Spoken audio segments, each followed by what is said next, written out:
বড় হয়নি।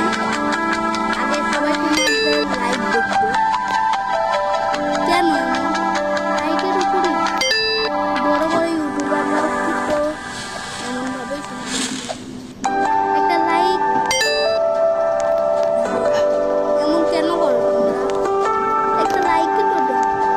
যে জিনিসের উপর আমি এত কষ্ট করি সেই জিনিসের উপর লাইক পাই না।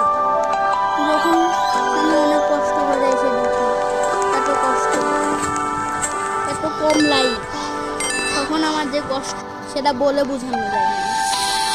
ভাই কেন এমন করো? একটা লাইকই তো, একটা সাবস্ক্রাইবই তো, যেটার উপর আমি এত মেহনত করি তোমরা এটাকে ধুলাই মিশিয়ে দিই। দয়া করে ভাই লাইক আর সাবস্ক্রাইব করে দিন।